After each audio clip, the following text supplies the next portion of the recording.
What's going on, everybody? Money Smart Guy Matt Sapaula here, along with my co-host Marlene Gaytan. Marlene, how you doing? I'm excited. We're going to have a jam-packed show today with our awesome guests today. Yes, who are our guests, Marlene? Cecilia Vargas and Andrew Gaines, superstars here in PHP. Absolutely fired up here. We're going to get started here, coming at you live today on the PHP Podcast, starting 3, 2, 1. Let's go.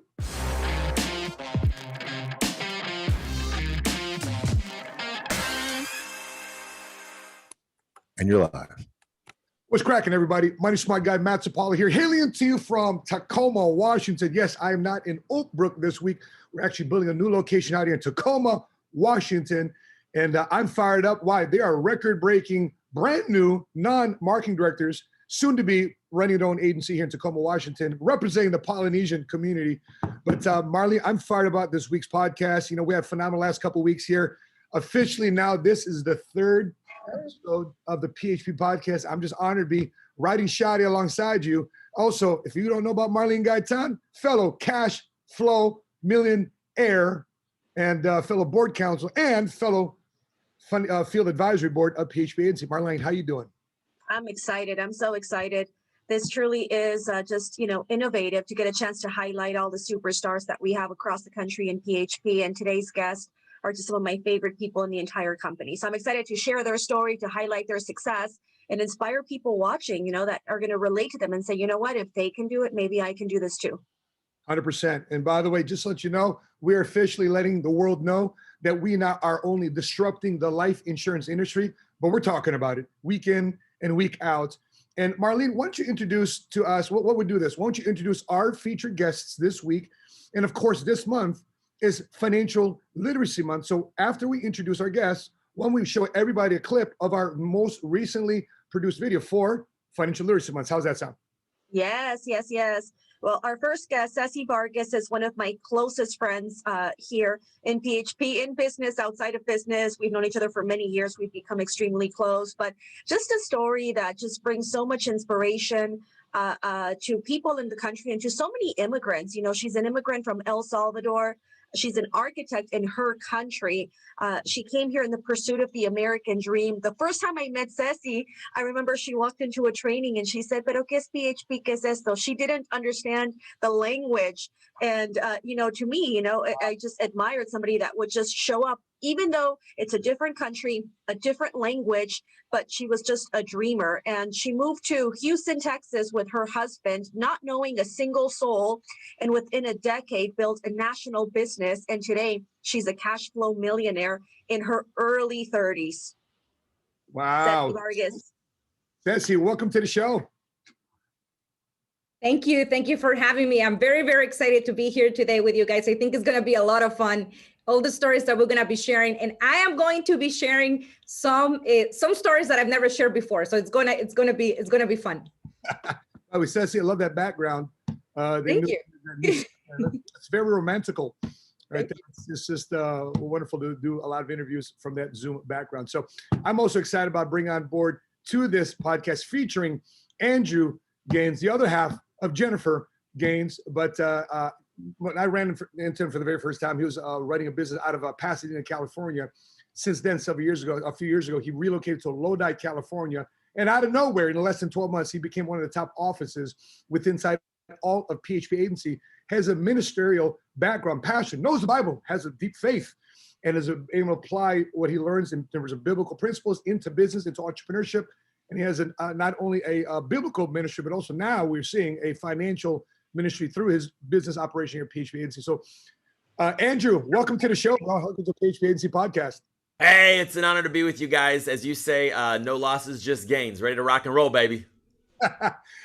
Andrew Gaines, every time I see him, I just think index annuities. I just think index annuities, man. It's just, he just locks it in. So, guys, I'm excited about this month being Financial Literacy Month. So before we jump into our conversation with you, please, if you're watching this right now, we're about to show you a quick video. But if you wouldn't mind, throughout this entire podcast, we want to encourage you to share this podcast with your social media feeds. If you're part of the PHP Agency family, please share this. And if you're not part of the PHP Agency family, either you're on the fence, you're looking at PHP Agency, you've heard about us through our CEO, founder Patrick Bet-David through his YouTube channel called Valuetainment. This is his company. He's the CEO, founder of it. And what you're seeing right now is his leadership team. His leadership team helping run the field side of things of the business. Share this, and if anything else, share with us your thoughts, your feedback, your questions in the chat box, because we have a live chat going on. If you've never heard of PHP Agency and you're looking for something, we'll be discussing an article here pretty quickly about why people are looking for a career that is recession-proof and pandemic-proof and something that's stable, that provides income year in, year out, regardless of what's happening in the economy. That's what we do. We are in the life insurance industry upon the PHP Agency platform. And a lot of us, as you see on the show, have learned a lot about money because we got involved in business, we got involved in the insurance industry. So with that being said, we're going to share this clip of our newly produced video for Financial Literacy Month. So Paul, why don't we roll tape on our new video of Financial Literacy Month? Everything has to do with education. Growing up, I never had the education about money, about finances, about insurance. I didn't understand the importance of preparing for the future. We didn't talk about money growing up. We just knew we didn't have money. My grandmother would say save money, but I really didn't have a blueprint on financial literacy. And what financial literacy means to me is really understanding how money works. It means two words. It means generational wealth. See, for me, it means control. It means I have the power over money rather than money having the power over me. Above and beyond anything else, it means access. Access to a language that we all want to be fluent in, and that's money. I never asked questions. I never went and asked, what does a 401k mean? What does an IRA mean? What type of insurances are out there? There's a lot of competing voices about what you should or shouldn't do, a lot of opinions. And at the end of the day, I'm the only one who has to live my life. And I want to know I'm making the right financial decisions. I don't want to just hope I'm making the right financial decisions. I was going down that road into the medical field, into the real estate industry, but I didn't know, and I did not speak the money language until one day I was introduced to the financial services industry. If you're right now in a position where you're asking yourselves, can I afford this? Can I do that? Or have to wait till I have enough? Money's controlling every decision you make in your life. But with financial literacy, you learn to control money yourself. And see, it really hit home for me the day my father passed away. And then the aftermath of watching what that did to my mom, her not. And you're back, man. All right, well, we're back. So outstanding job, PHP Agency, for producing that video. Marlene, what has financial literacy meant to you? I mean, when you first got on board, I mean, you're in the mortgage business, you're in understanding at least the real estate market. Oftentimes people say, you know, they're heavily weighted in one investment or financial sector. What has financial literacy meant to you as a person from a mortgage and real estate background? You know, I got recruited at 23 years old. I was so young. I was making six figures since I was 18 in the real estate mortgage industry. But the only training I ever got in that industry was how to spend that money. We were never taught how to save it, how to invest it. And the first time I met a mentor was Patrick Bet-David when I was 23. And that was the first time I learned about the concepts of saving, you know, and saving in vehicles that were tax-free. And it was mind-boggling. I remember I read a book. My first savings plan was $100 a month. Of course, I could do more. I just had never heard of anything like that, and I didn't trust it. So I had to read a book. And the more I came to classes, the more I started learning, the more I learned the power of the compounding effect. I thought, wow, why are we not taught this in high school? There's never a class where they're going to teach you what's a 401k, what's an IRA, how do you do your taxes. But as soon as you graduate, they're going to start pitching you those credit cards, those student loans, right? And that's the only financial literacy we get as a country. That's why what we do here in PHP is so important. And this month is going to be such an important month to bring awareness and financial literacy to the masses. Andrew, you know, when you were growing up, I mean, what was your thoughts about money? I mean, from you know, you have a pastor background. You know, you thought of tithes and offerings and savings. What is financial literacy and actually practicality of doing it every day? Not just something you talk about on Sundays. Well, what has financial literacy meant to you?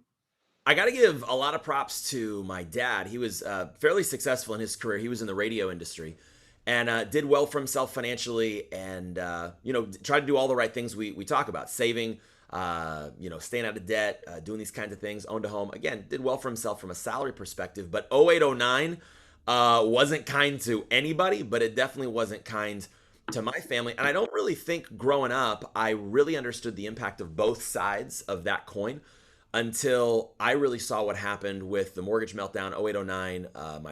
My dad was 71 and lost multiple six figures in his 401k. And I was getting out of my master's program at the time, realizing that just kind of doing the same thing over and over again, expecting a different result, having a job, having a career, saving a 401k probably wasn't going to allow a normal family to get to and through retirement successfully. So that's really, I think, when I had the wake-up call that just saving money wasn't going to be enough. You really had to learn how to play and win the money game, and I didn't know how to do that.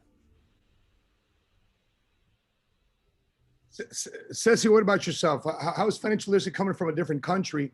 How is it meant for you? You know, you're not only learning the English language, but you're learning about how Americans deal with money. So I remember, Matt, when I first heard about the financial concepts that PHP was teaching, it was mind blowing for me because, as you said, I come from El Salvador. It's a country that it's the smallest country in the whole entire America. Okay, it's super small. Central America is right, a little dot when you sit on the map. And I didn't learn about how to manage my finances growing up, but I was a big saver. So I always liked saving. I remember I was always attracted since I was little to saving money. So I had this mini piggy bank where I will like save money, save coins.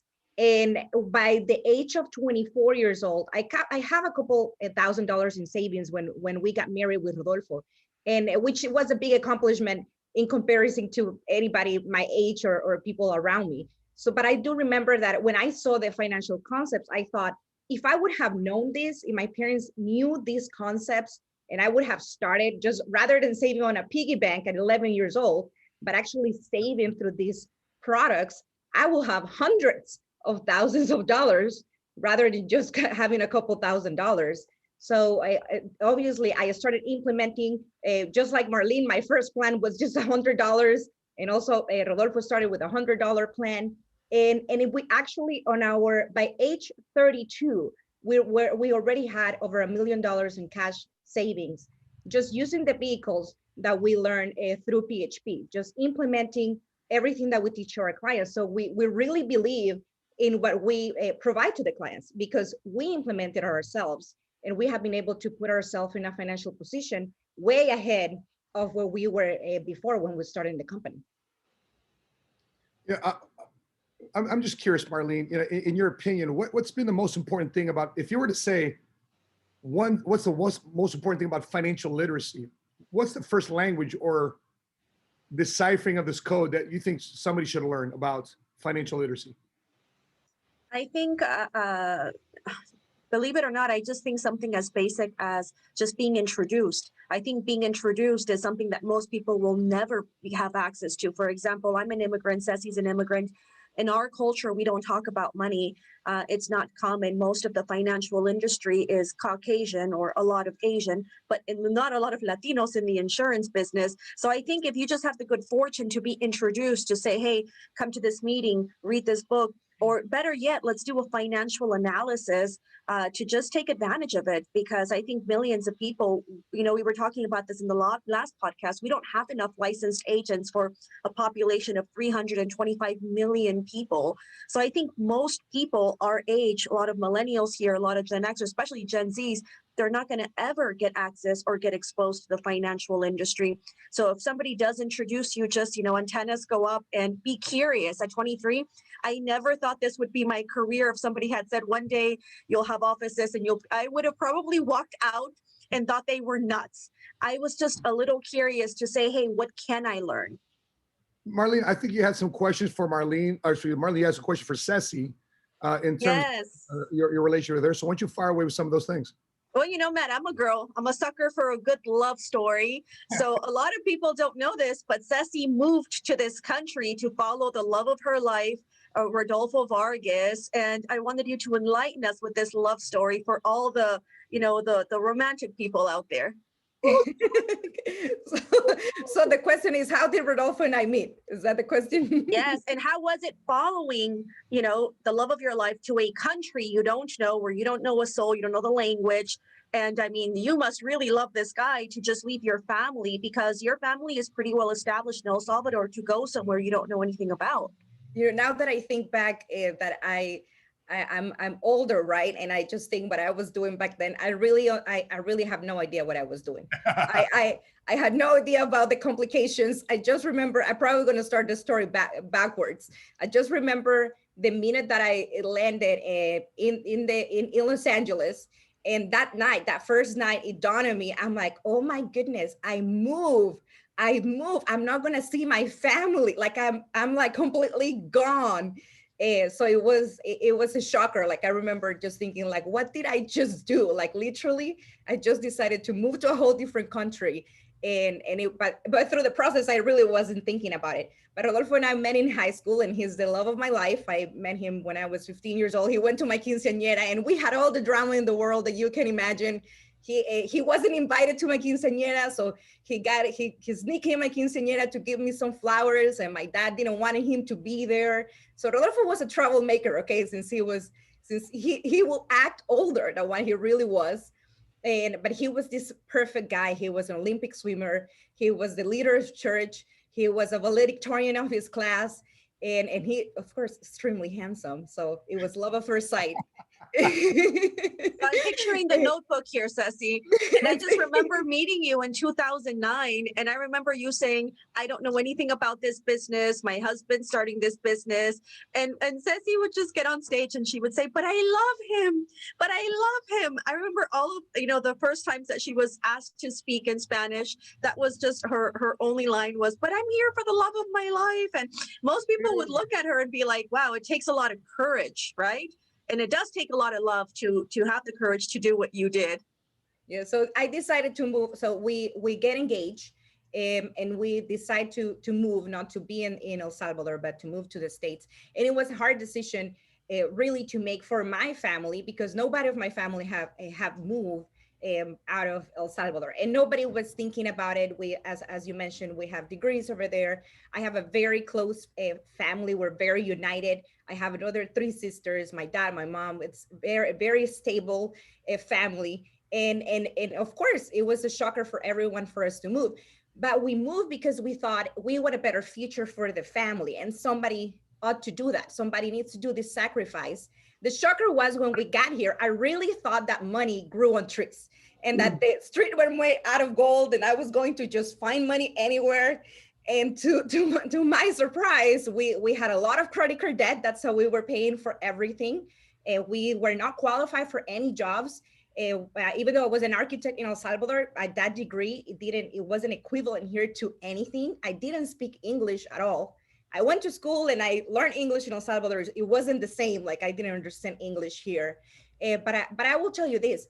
I think that they've been so naive about it. Like we will dream a lot. We will talk a lot about. We were eating literally out of love. Rodolfo and I, our first 2 years in business, and so that's part of the story. But what I wanted to share though is that the first 2 years, everything that could go wrong went wrong.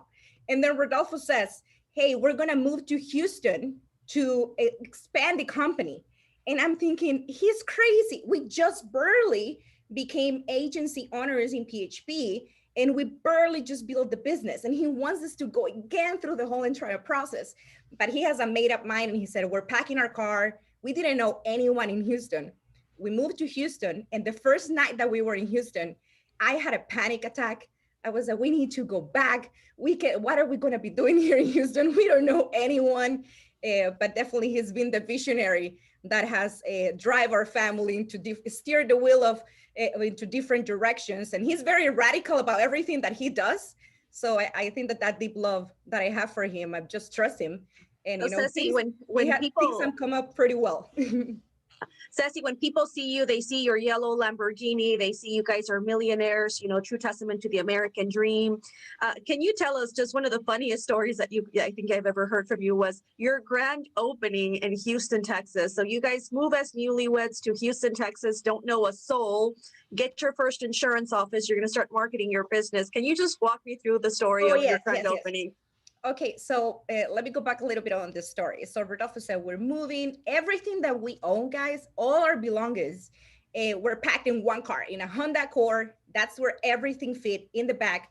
I have pillows in behind me, like we're like driving like this. And then Rodolfo, before we leave in the house, he's like, where's my popcorn machine? Because he loves popcorn. And he'll say, what do you mean your popcorn machine? I left it on your parents' garage. He's like, I'm not leaving without my popcorn machine. So we drove 24 hours with a popcorn machine in my lap. This is how much love I have for this guy. I drove 24 hours with a popcorn machine in my lap. And now that I think about it, it was a $15 popcorn machine, but we couldn't afford $15 to buy another popcorn machine when we got into Houston. So I drove with the popcorn machine in my lap. But so then 2 weeks later, we had already rented an office. We barely had savings, but we knew that we were going to go all in. So we put everything that we had. We got a little apartment. We got an office. We had to, I remember buying a projector, getting the chairs, getting everything ready. We passed down flyers. This was 3 weeks right before, after we moved. And we're passing down flyers. We're talking to a lot of people. We're like, this is going to be a freaking success. It's going to be super, super great. And we opened the doors of our office, right? This is the grand opening. It's the first night that we're open. And you can imagine it's 10 chairs, 10, 15 chairs that we have set up, and the projector is set up, and the podium is set up. And we come from being at an office in Palmdale, in Lancaster, California, with, of course, there's always people there, and there's always agents there, and there's always momentum going on. But then we get to our office, right? And we open the doors. We're expecting a lot of people to come in. We open the doors and we're like, cha-cha-cha-cha, and everything started at 7 o'clock. One person showed up. And this lady was the lady that actually leased our apartment. So she was obligated to show up because we were barely gonna move in the next couple of days to our apartment, right? And she shows up, and you can imagine it was on a 3rd floor, in the worst, not one of the best side of towns of Houston. We didn't even know where we were renting, leasing this office. And she goes upstairs. The elevator wasn't working. The AC wasn't working that night. Everything that could go wrong was wrong. And she's sitting down, and it was such an awkward moment because we were not even like the greatest with people skills. So Rodolfo was speaking from the podium, okay? Imagine one guest and Rodolfo speaking for the podium. It was so awkward that the lady had to raise her hand. Like, it's 2 people, it's Rodolfo and her. And she raised her hand and asked, can I go to the bathroom? And of course she went to the bathroom, never came back. We never saw her again. Oh. Different leasing agent. Oh. So, yeah. That's how everything started. Your story, Ceci, it reminds me of the book of the month that we're reading. The book of the month is How to Fail at Almost Everything and Still Win Big. So when people say overnight success, they don't see the beginning stages, right? Of, the one person that shows up at your grand opening, so that's the true story of becoming an entrepreneur. Yes, absolutely. We're talking about financial literacy month, and I'm just curious. Everybody's like literacy. Ceci, you didn't speak English coming into the United States, but how did you learn English? I'm just curious. This is the answer here is going to intrigue me. How did you learn English? The background is I went to school for 4 years to learn English, but then it's somebody that doesn't know English that is actually teaching you, or they barely know English. So when I got here, it sounded like Chinese to me. I remember hearing anybody speak, and I will be like, I don't understand. They're going too fast, and I will barely was able to, like, when I will read, I will understand it. It was embarrassing too, because I have to say it proudly. If you listen to me speak in Spanish, I have a very spotless Spanish. My Spanish is on point. My Spanish is like, it's impeccable. Okay, like I love my Spanish.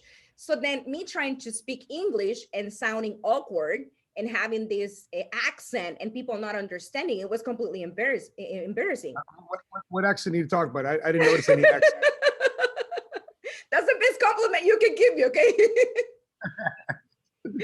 So then what ended up happening was that PHP was everything in English. So if we wanted to learn anything, we had to speak English. So I had a couple of friends in PHP. Marlene was the main one that I will speak with. As soon as we will walk into the office, I will like chat with her to feel a little bit more comfortable.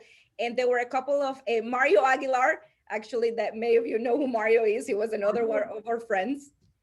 And Miki, another lady from the office, that we will actually talk with them in Spanish for them to help us get some translation done. But the way that I learned was like, I had to learn reading the scripts. That's actually how I learned it. These scripts that we teach people are so powerful, guys, that I remember doing this. So I started learning how to go meet people and mingle with people at networking events. And I learned the prospecting scripts from our blueprint. I memorized it. And I will go and I will meet you, Matt, for example, and I will say, hi, nice to meet you. What do you do for a living? And you will say, to me, it will sound blah, blah, blah, blah, blah, blah, blah. And then I will say, okay, great. How long have you been doing that? Blah, blah, blah, blah, blah, blah, blah. Do you see yourself doing that for the next 10, 15 years?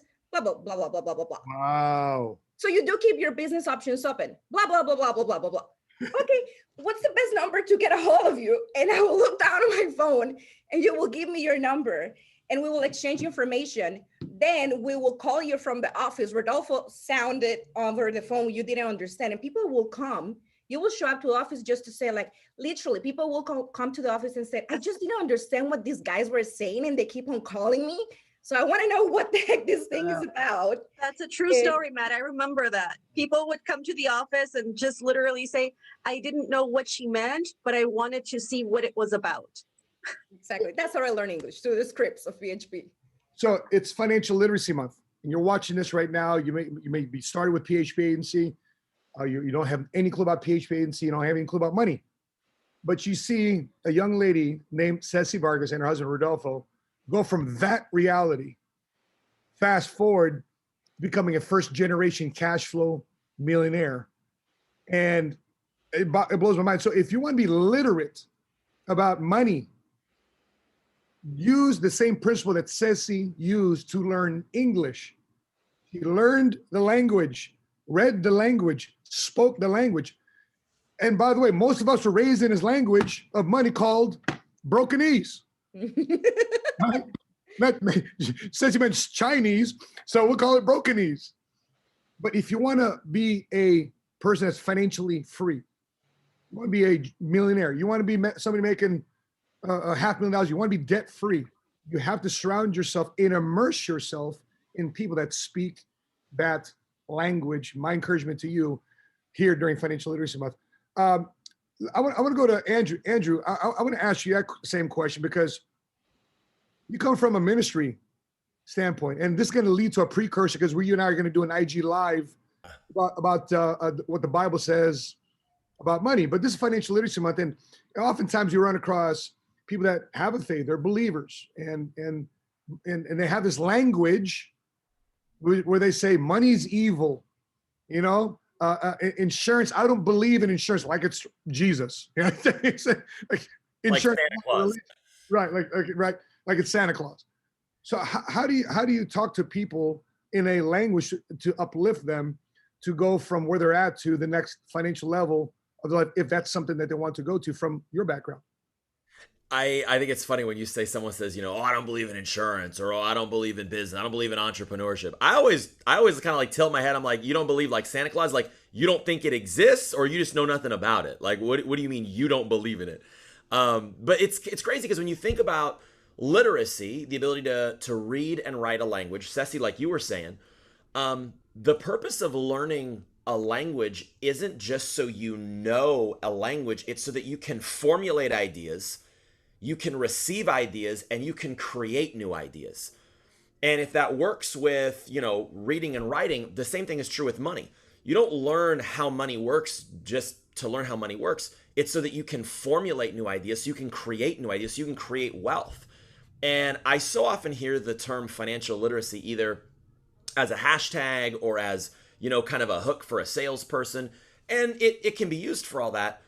But very rarely do I see people really have a hunger or a desire to learn financial literacy for the sake of creating wealth, creating something. And, growing up in a faith background, a lot of different folks will watch this. You may have a faith background, a spiritual background, or no kind of background that way.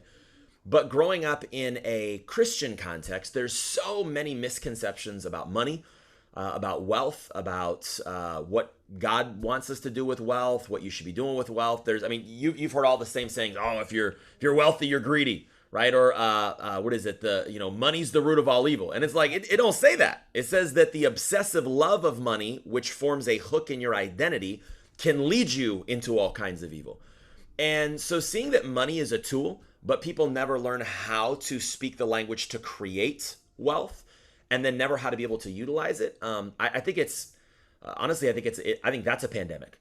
And being able to learn how to create wealth, how to leverage wealth, to be able to create opportunity, create platforms for people to create open doors. That's the beauty. That's the beauty of creating wealth. In the Bible, again, going back to my roots, I was a college pastor. So going back to my roots, it says that God gives us the ability to create wealth.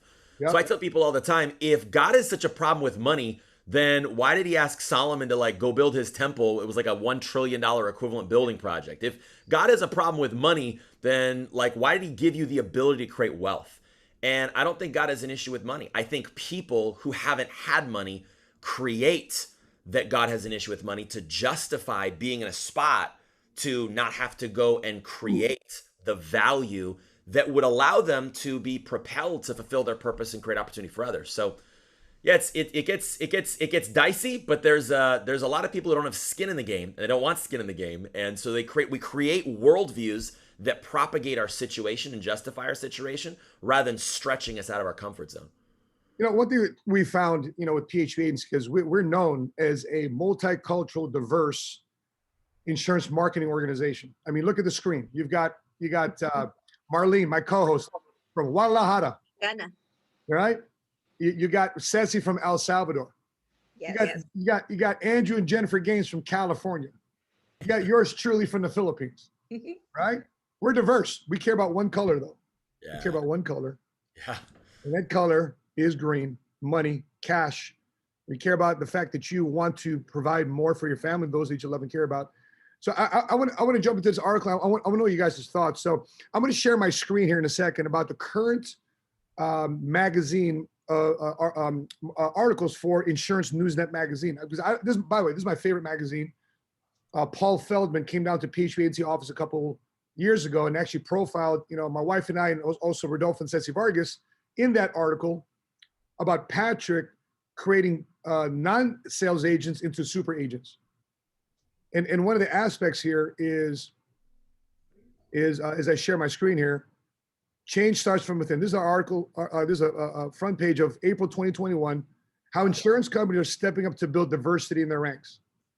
So Marlene, what's different from the insurance industry in terms of diversity that you may saw differently from the mortgage and real estate industry? Definitely. When I first got recruited, my mortgage broker said to me, Marlene, Latinas that do real estate, I'm a dozen, but Latinas that do insurance, there's nobody there. And I was asking, I said, who is a Latino that I knew in my circle? Because we had a small radio show that was mostly in Spanish. Like, who do we know that knows financial education, that knows about insurance? And I realized I didn't know anybody. Now, this is back in 2009. So I saw that as an opportunity, but in the industry, we just don't have a lot. So this is why PHP, the diversity is so important. It makes us so attractive to our carriers because they realize that a lot of minority markets are growing and they want to tap into that demographic. And we're the middle person that allows them to distribute their products, get the awareness out, get the products out. But it's also, being bilingual is a big plus. So, it doesn't matter. And you don't have to, by the way. I had a client and she was Filipino and she says, I love you, but I can't move my 401k with you, Marlene. I said, why? She said, my husband only speaks Tagalog. I said, oh, don't worry. We'll send a Filipino, to your house. Don't send me, though. I don't speak Tagalog. But you realize it's just a language barrier, right? So, if you have your own agency and you have people that work with you that speak multiple languages, you can just service multiple communities. Gaines, what's been your experience? I mean, you have a very diverse population too, as well. What has been your experience? Yeah, and I'll even say that I think a lot of people misunderstand the context or maybe the concept of diversity. There's kind of this one category of like, oh, we're colorblind. We don't see diversity. Other people saying, oh, well, why can't we all just get along? And I think that if you really look at America, there are a lot of challenges that we have. I mean, Matt, you've done so many different podcasts and videos on just the racial inequality in America between Latinos, African Americans, Asians, Caucasians. There's a lot of economic inequalities among different subsets. And what I love about PHP Agency is kind of this mindset of saying, man, we recognize that there are families and communities that are underserved by the financial industry. And we simply believe that the best way to help underserved communities get access to maybe what the wealthy get access to, or however you want to articulate that, is to help families from those communities become the entrepreneurs, becoming the cash flow millionaires, becoming the successful ones in those communities. And by creating greater representation across the industry, we can really move the needle in America, both by creating wealth as well as getting access to the knowledge about it. When I was in college, I went to a Zoo Pacific down in LA, and I was a part of an organization, and our goal was to create greater awareness, but also change the stats and the demographics with diversity on campus. It was a predominantly white institution in LA, and we were looking to change that. And so thinking through kind of the strategy of how do you create wealth? Well, you've got to get more people in the game. You've got to, if you want to go win a Super Bowl, you've got to go recruit more players with diverse skills, some who are fast, some who are big, all kinds of stuff. And so the same thing is true, I think, in the American economy. If we want to go change the economy, I don't think it's just changing out politicians. I think it's changing out also who the entrepreneurs are and who's in those communities. I think it's massive. And I'm just so glad that PHP is tackling the issue. Marlene, do you have any follow-ups to that? Because I know you've got strong opinions when it comes to a lot of things. What's some of your opinions here on the lack of financial literacy and the lack of of diversity as it relates to people are transitioning? Because a lot of people, it's easier for them. Okay, I'll do real estate, I'll do mortgages, but when it comes to insurance, like what? Me do insurance, but yet real estate, mortgage, it's so much easier. Any follow-ups to that thought? I think to Andrew's point, he's right. Today's heroes are the entrepreneurs. I remember reading an article about Jay-Z, and Jay-Z said, you know what? My life changed when my teacher took us on a field trip. She said we couldn't afford to go anywhere fancy, but we got a school bus and she took us to the suburbs. And that was the first time I saw an ice maker. And that was the first time I realized that not everybody lives the same the way I was growing up. And I knew that there was a different world. I think when we see people, from different backgrounds, different ethnicities, just, different upbringings, and we see them become the cash flow millionaires, it's the role models, and I speak as a woman. I see so many young girls on Instagram idolizing a lot of different people, where we need to be idolizing the entrepreneurs of today that are opening up so many different opportunities for people to follow. So I think here in PHP, we create a platform where we build superstars. So the next generation can say, you know what, I want to be like Andrew Gaines, right? Because I see Andrew Gaines and my mind goes back to when I met Andrew, this is many years ago, 2010, 2011. Andrew used to drive 3.5 hours twice a week to come to every training. Wow. So you see him today, he has his own office in Northern California, but I mean, this guy was just resilient, him and his wife, and they just persevered. This is why they're at where they're at today. But 3.5 hours one way and then drive back twice a week to just get training, so in my eyes, he is the superhero of today, and we need more superheroes. I want to go here to an article on Insurance News magazine, because I think in light of what's happened to the pandemic, disruption to businesses and jobs, it's created a lot of people to pay attention to what are my other options. Kind of like what Ceci's script was, in our blueprint. Are you open to business options?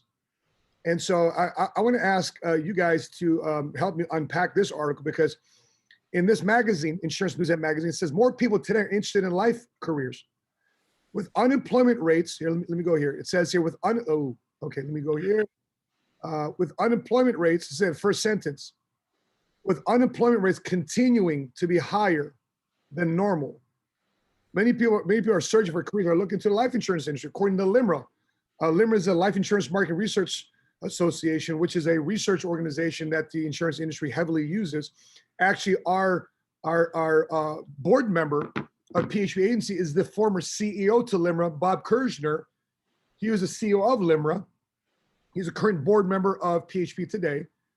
And based, again, on this article, is that people are testing increased 31%, driven by candidates from the hospitality, healthcare, transportation, construction, IT sectors. So increased by 31%. I wonder why from hospitality. I wonder why from healthcare. I wonder why from these different sectors. Ceci, what's your thoughts on it? Because you're an architect. You never thought in your million years you'd be a life insurance agent. Talk to us from that perspective, Ceci.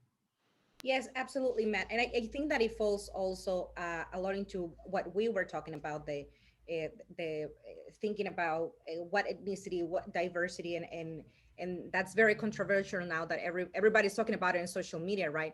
But I want to give you my perspective on that because I think that applies to what we were just showing on the article. I grew up with a background where my parents taught me not to put myself in a box. So not to be a Democrat or a liberal, not to be an architect or a doctor, but to be me. So not to be Hispanic or African American. In my brain doesn't perceive it that way.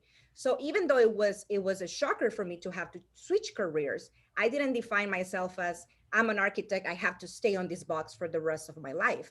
And I think that that's what's happening all across America now.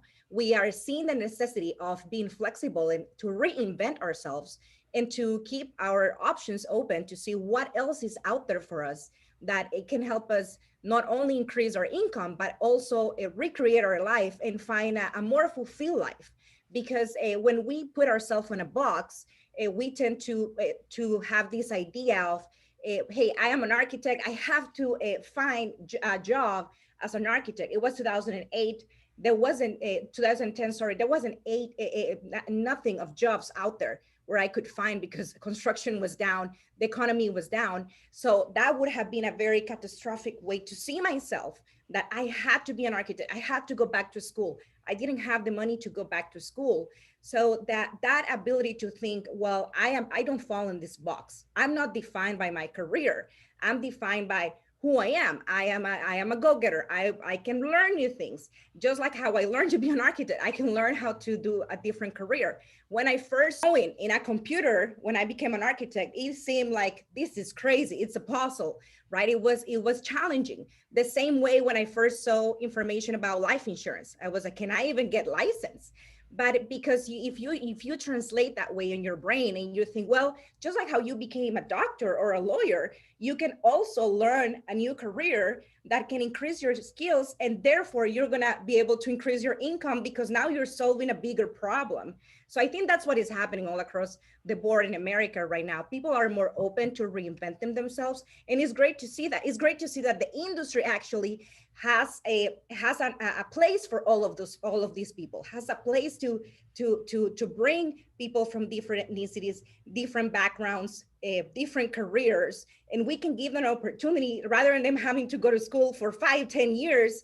They can actually go get a license, self-learn, self-teach themselves, come on board in a company like PHP, and we can teach you, you can get developed, and you can actually find a fulfilling career. You know, I want to be a little bit of a devil's advocate here. I mean, Marlene, I want to ask you this question.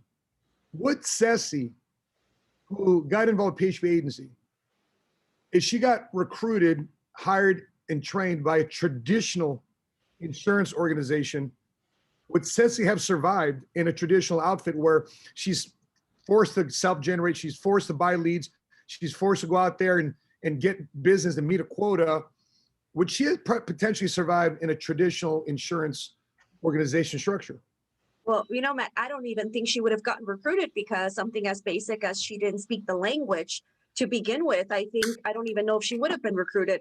I mean, I was never approached, you know, or solicited. You know, I think most traditional insurance companies, they'll go to UC colleges, and that's where they do a lot of recruiting because they know that those families have money. So you get a chance to market to those circles. But I didn't go to college. I went to North Hollywood High School and that was it. So I doubt I would have even been recruited, much less actually make it in the traditional industry. Yeah, I want to go back to this article here. I want to share my screen here in a second. And I want to bounce this off of Andrew Gaines because it's a pretty interesting factor. So let me share my screen here and go back to that same article. It says here, and under that bold area, that says the study finds that candidates with non-traditional backgrounds are less familiar with the industry. Here's the irony.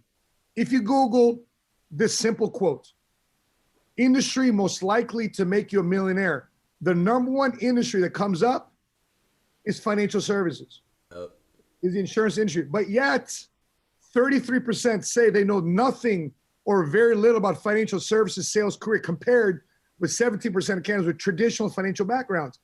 So what PHP is doing, Andrew, is really exposing the industry to a demographic, which is a multicultural middle class, that never knew anything about how to get a foot in the door. Andrew, what are your thoughts on it? Let's continue to unpack that. So Ceci, you said something about, diversity being really controversial, and especially it's on social media. I think there's so much going on in the media. And I will say this caveat, I think that the media makes money off dividing America. And obviously that's not true of all media and all people. Someone's going to jump in the chat and say something belligerent about, you can't say that because I know this one person. Great. I'm talking in generalities here. But I don't think like the way you make money off dividing America, left, right, Republican, Democrat, black, white, Latino, I think there's a much larger divide between in the space of wealth and knowledge of how to create wealth, build wealth, control wealth. And the whole energy around so this controversy around diversity and what's going on in America, I think the controversy or all of the energy always comes back to power. People in general, as human beings, we are afraid of not having power. And it's crazy because I'm a capitalist. I know you are as well, Matt, and obviously Ceci, Marlene. We talk about this all the time. We talk about capitalism. We have t-shirts that say, enjoy capitalism. The beauty about capitalism in America is that if someone is acting in their own best self-interest, they will not only create and generate wealth for themselves, but they can actually make everything better for everybody else. And when we look at, your question about, would Ceci have made it in insurance? Ceci's a savage. So, someone who's willing to go do that, but she would not have gotten recruited. You have a great point, Marlene. But what's crazy about capitalism is that it actually incentivizes us to go reach out to the folks who have the drive and the desire to go do something. And they may be in nursing. They may be in hospitality. They may be college pastors. They may be in technology. My master's, when I was in college, it had an emphasis in career counseling. So ironically, I've studied how the whole industry of helping you pick a career in college, how that industry thinks. And it's crazy because you'll take a few tests, you'll take a few assessments about what's your passions, what do you enjoy, what's your skill set, and then they'll match you up with a small menu of careers where you can go clock in, clock out for somebody. Insurance isn't on that list.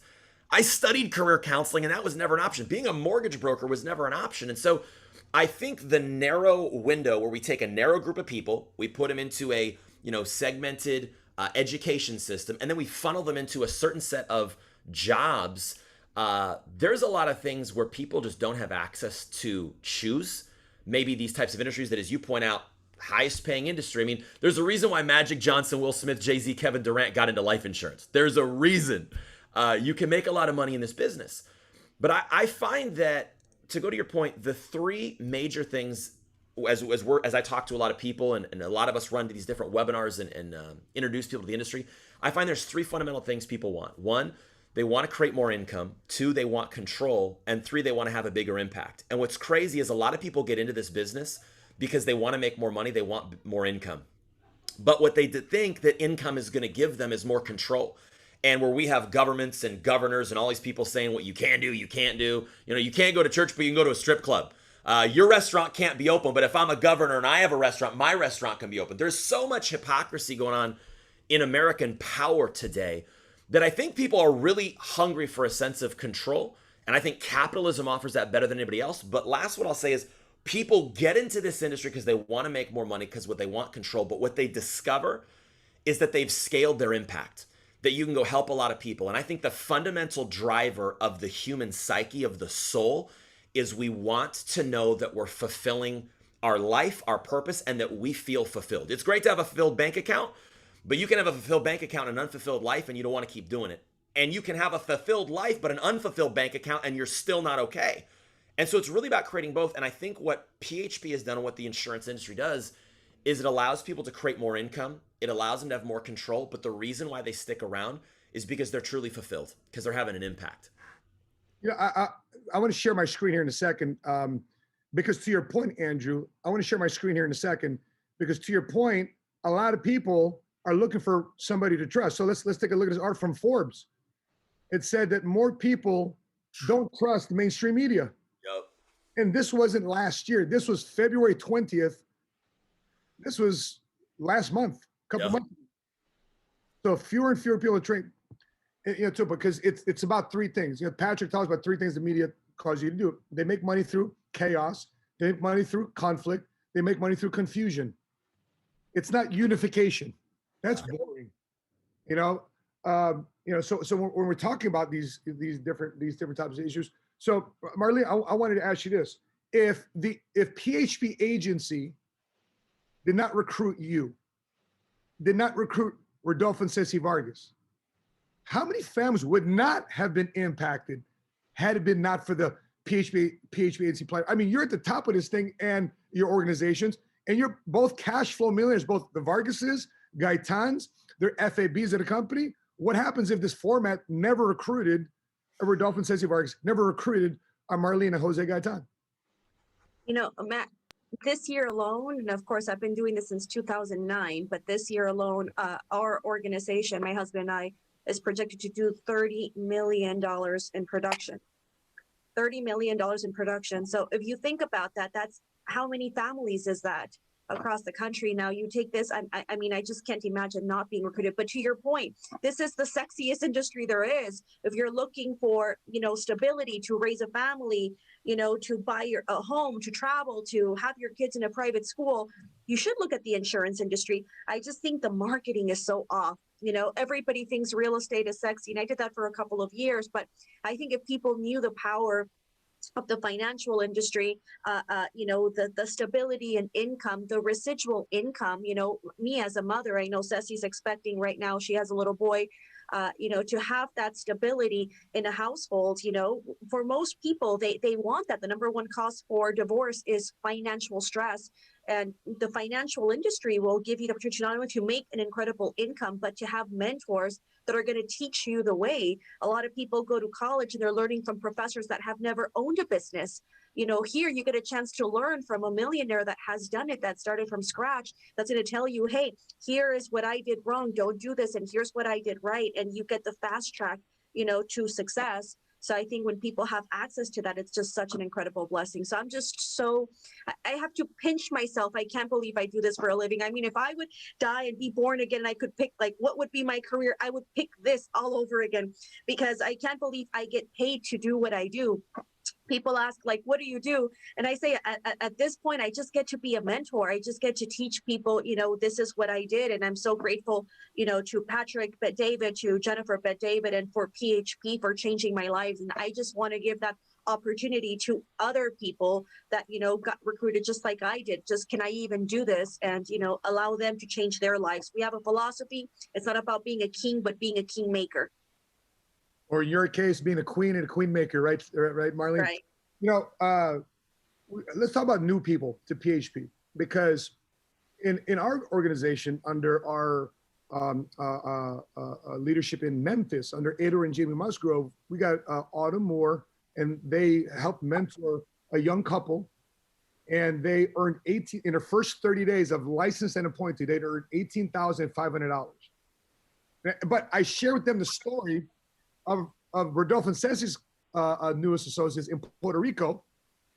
They earned $100,000 in the first 30 days.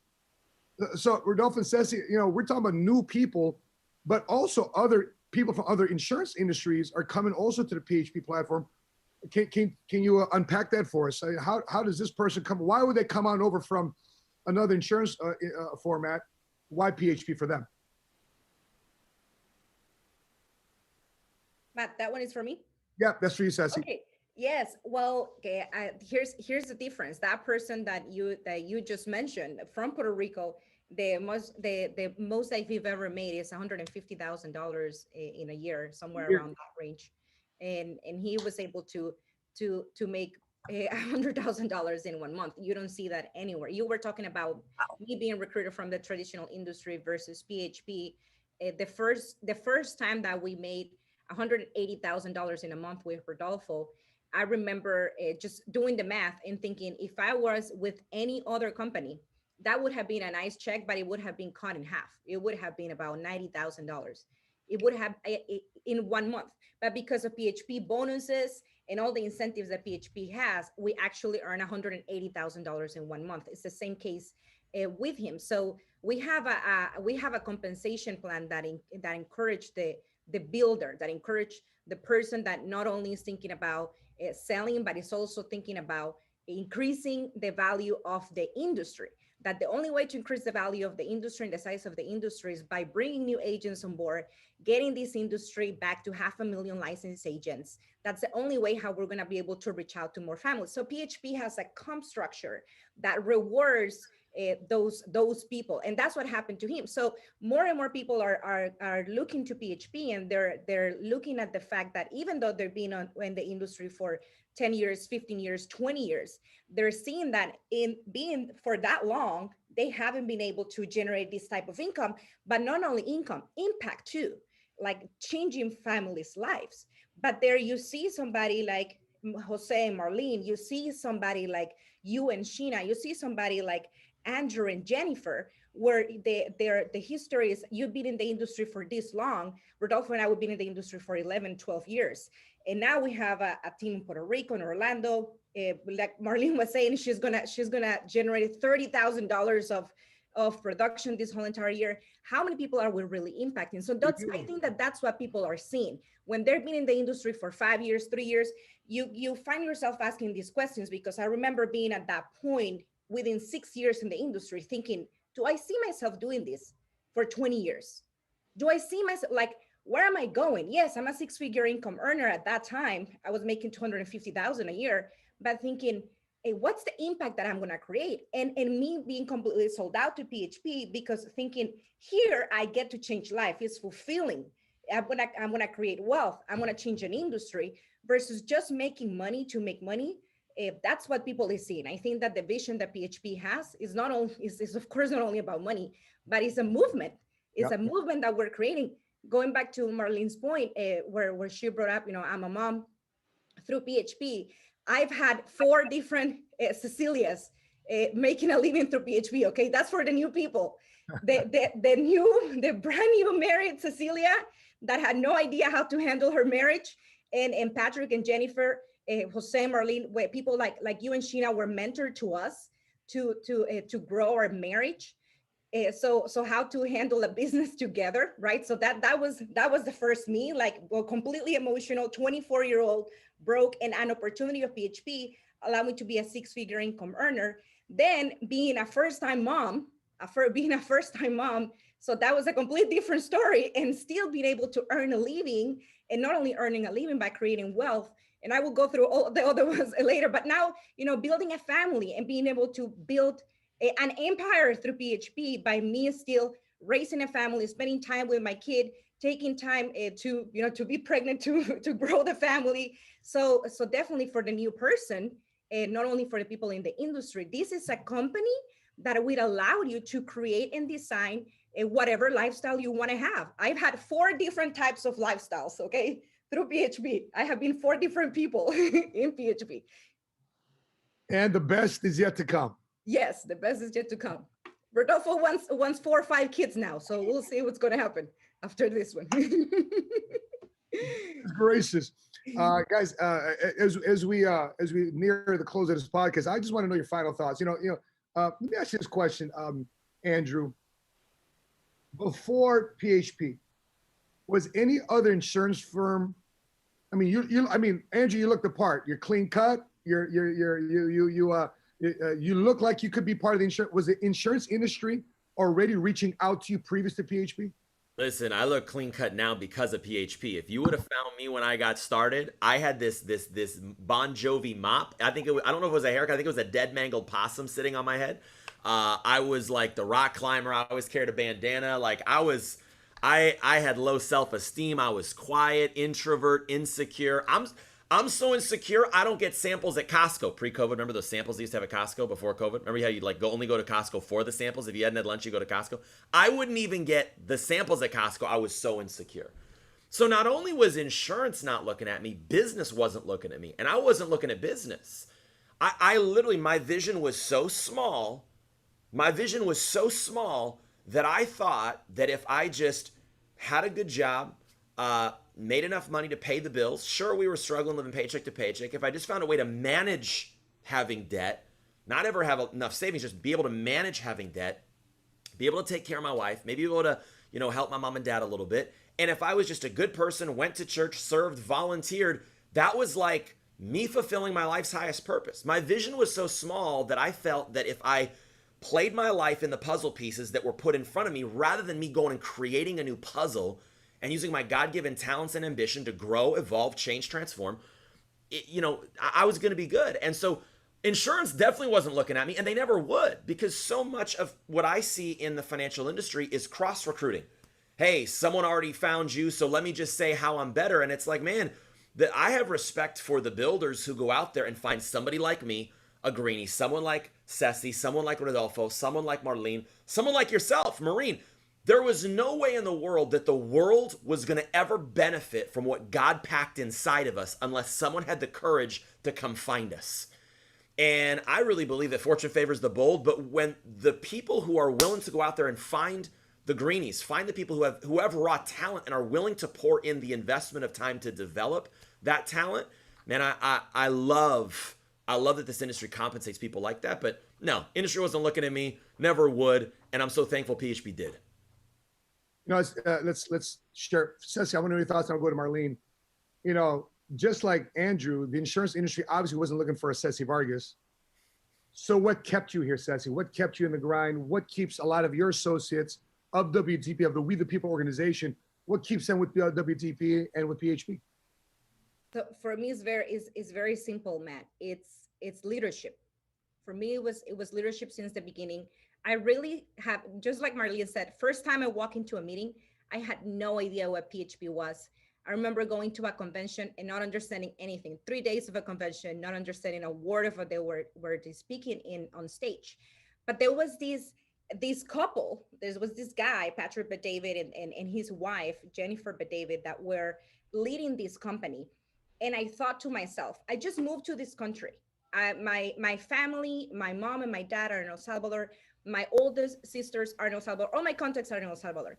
And yet this couple is here and they're telling me they're going to hold my hand and they're going to teach me how they have built the company. At this time, my vision wasn't like, I'm going to be a millionaire and I am going to, run a company all over the country and be a FAB of the company. This is not what I was thinking. I was just thinking, if this couple is showing me how to have values, principles, how to build a business, how to be profitable, how to bring value to the community. And yes, I'm sold. I saw Patrick, the leadership of the company, his values.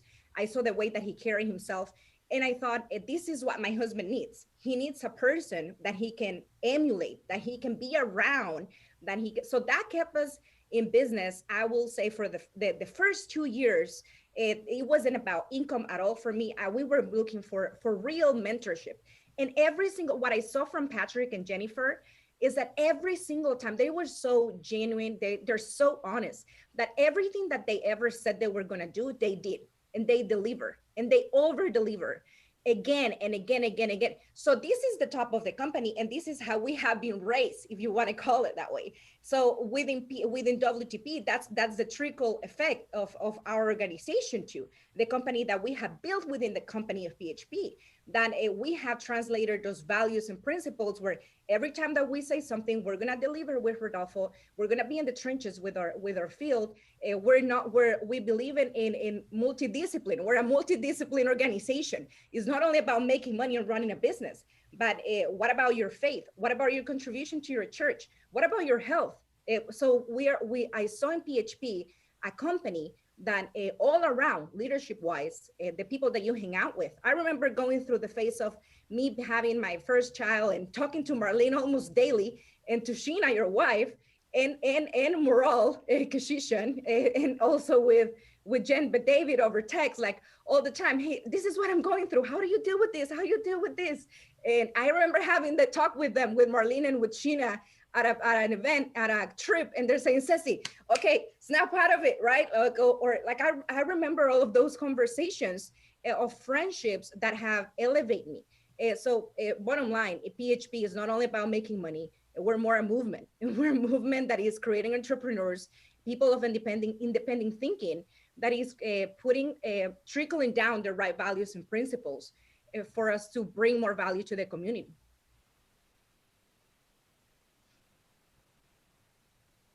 By the way, before I get to Marlene, I want to thank those who have stuck with us throughout this entire podcast.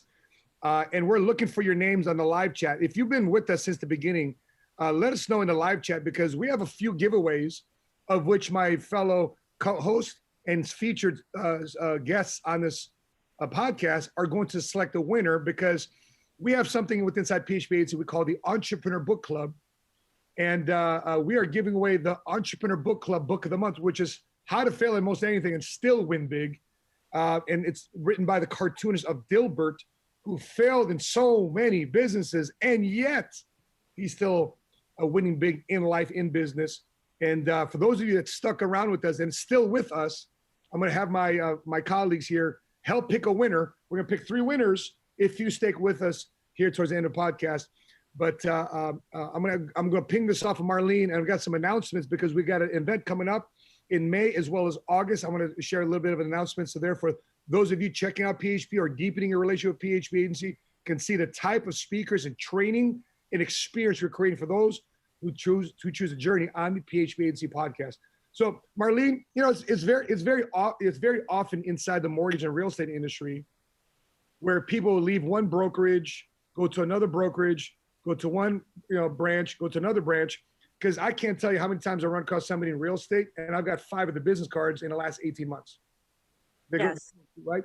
And I know that in the insurance industry, that also has its reality too as well. But in your opinion, Marlene, why does people stick with TGA? Why does people stick with the organization? Why do people stick with PHP? You're a cash flow millionaire. You're going to be doing $30 million in business this year. Why stick with PHP? Even though there's so many distractions, why people can leave to other potential opportunities? Why PHP? Well, you know, I think it's a filtering system. I think not everybody will stay, and we don't want everybody to stay. I think we attract people that are like-minded, that have the same values, the same principles, the same outlook on life. And I think what you recognize that likeness. And to Ceci's point, a lot of people, they're looking for a company that has integrity, a company that builds up marriage, a company that will teach you how to be a better wife, a better mother, a better sister, a better daughter, a better business person, a better person overall. I mean, if you just look at our book club to see how much we improve as human beings overall, you're not going to find that anywhere else. A lot of people can say, like in the mortgage business, look at this yeah, but look at the broker's quality of life. Do I want their life? Do I want their marriage? Do I want to be them in the future? So I think for me, to Ceci's point, it's mentorship. I want to find somebody whose life I want to have. It's not just about the income. It's about the quality of life, their family life. And, when you're lucky enough to find that, I think you realize that you're not going to find that anywhere else. And we definitely have a company with incredible values, integrity here in PHP, a company of character, and people really notice that. And we attract people that are lifers, like Andrew Gaines, like Ceci, like myself, because we know how special of a company it is.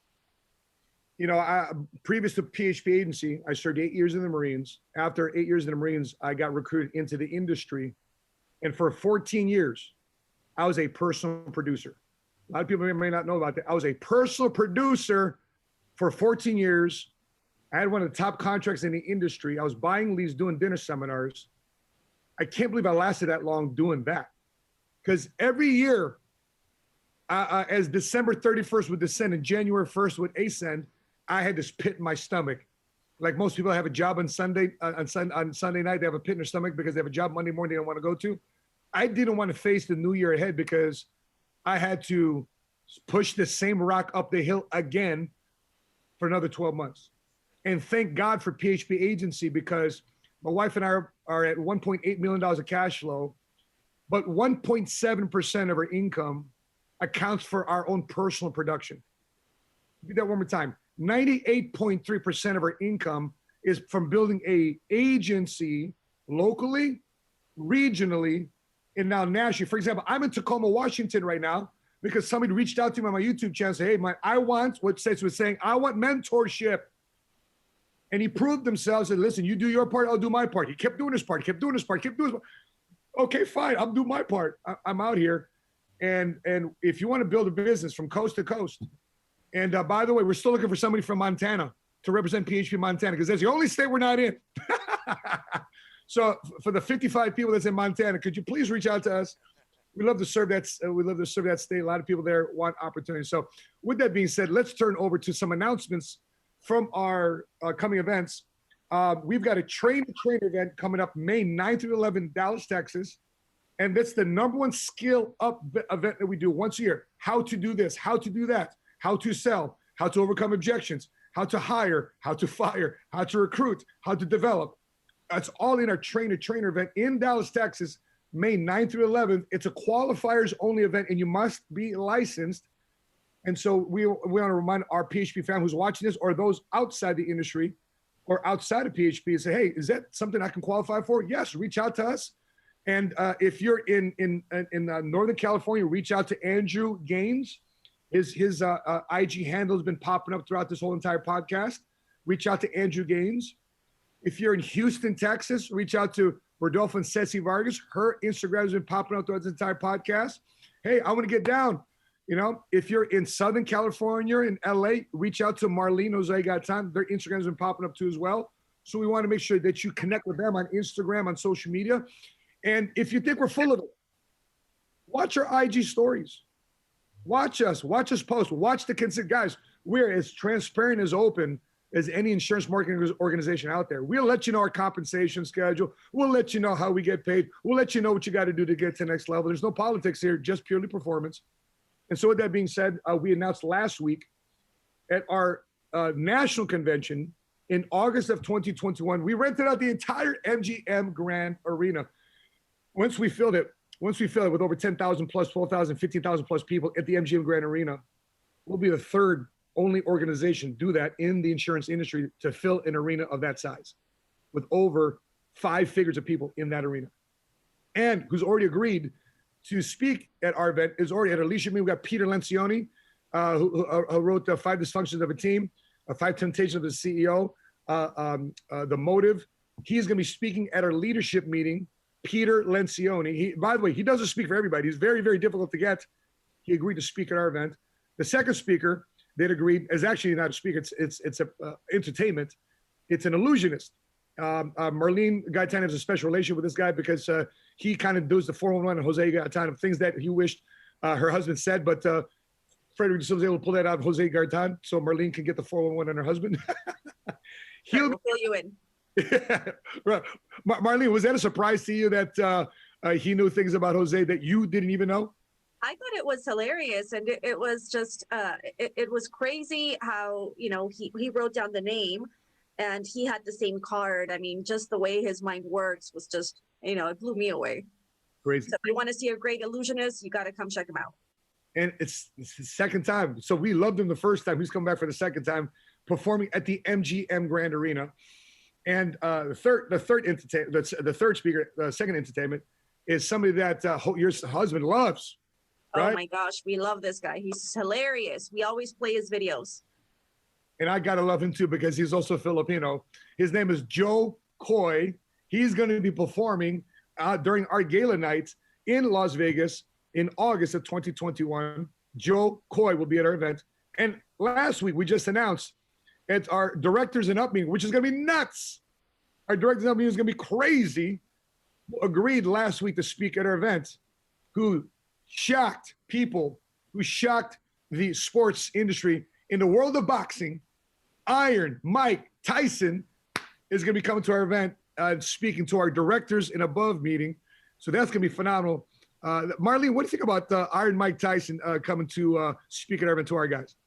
I mean, a guy that I think bites off ears, like that's pretty intimidating. So I think for the competitive edge, I'm excited to hear his story. And we have more to come. Those are just a few. And of course, back to our trainer event in May in Dallas, we have an after party at the AT&T Stadium in what's it, Arlington, Texas, where the Dallas Cowboys play. That's where our after party is going to be at. Phenomenal times. We're going to have our top guys and top performers on the Jumbotron, at the Jumbo screen. It goes from 20-yard line to the 20-yard line, a humongous screen up until the Jacksonville Jaguars built theirs. This was the number one largest Jumbotron in the entire NFL. But we're fired up about that. So that being said, guys, Andrew, Ceci, Marlene, could you look at the live chat box and select your winner to receive the book, How to Fail? Let me show the screen here real quick. Actually, I just closed out my screen. How to Fail.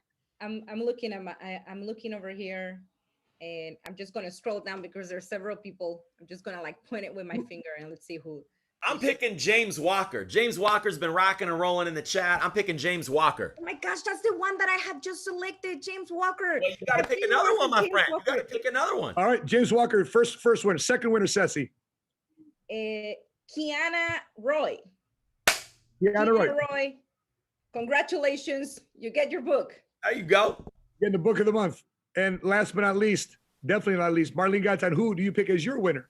I'm going to have Ceci pick for me. Okay, I'll go this one. She's been rocking and rolling the whole entire time I saw her. Miss Kathy Buckler. Kathy Buckler, you get a signed book. I love it. So if you won, please send an email to podcast@phpagency.com. Send an email that you won a book, podcast@phpagency.com. So congratulations to our winners of the book of the month, How to Fail Big in Most Everything and Still Win Big, written by the cartoonist of Dilbert. And you'll be receiving that book. Congratulations to our three winners. So guys, that being said, fantastic conversation. Andrew, thank you so much. Thank you so much. Marlene, I'll let you have your final thoughts here as we sign off here. What are your final thoughts here as we march off the rest? Time just flew by. I think the chemistry today was just so on point. But for the people watching, if you enjoyed this podcast and somebody here reminded you of a friend, maybe a family member, send them this podcast. Maybe you say, you know what, I have a friend, he's a stud. He reminds me of Andrew. You don't know whose life you're going to change. I have a friend who doesn't speak any English, just immigrated here, but she reminded me of Ceci. Share this podcast. Help us get the word out there. Industry needs new heroes, and we would appreciate the support. Absolutely. And Marlene probably won't say it, but if you know anybody in the mortgage industry, real estate industry, that's frustrated with their career, that's been overworked, but commission gets their clear close keeps been pushed out, clear close keep pushed out, have them give us a call. We are peanut butter and jelly to your industry, and we can find a way to supplement your income in between closings. And if you're a military veteran out there, you're an athlete, and if you don't have the next move planned out in your life, your career in transition to the rest of the best chapters of your life, please reach out to PHP Agency. Again, if you're in Northern California, reach out to Andrew Gaines. If you're in Houston, Texas, reach out to Ceci Vargas. If you're in Southern California, LA area, reach out to Jose Marlene Gaytan. And if you happen to be in the Chicagoland area, reach out to yours truly, Money Smart Guy, Matt Sapaula. So with that being said, guys, I appreciate your time, your attention, being involved in this podcast. Third episode of PHP Agency Podcast. Again, drop your thoughts, drop your comments, drop your follow-up questions in the comment section below. We'll probably use these most likely as ways to kick off our other episodes going forward, because we want to make sure we serve you, we're listening to you, we want to make sure we're getting your questions answered. So with that being said, on behalf of Andrew Gaines, Ceci Vargas, and my co-host, Marlene Gaytan, I'm your Money Smart Guy. Thanks for tuning in. And until we meet again, continue to help people, continue to love people, and continue to change your lives today. Have a good day, everybody. God bless you. Bye, bye, bye, bye, bye, bye. Have a great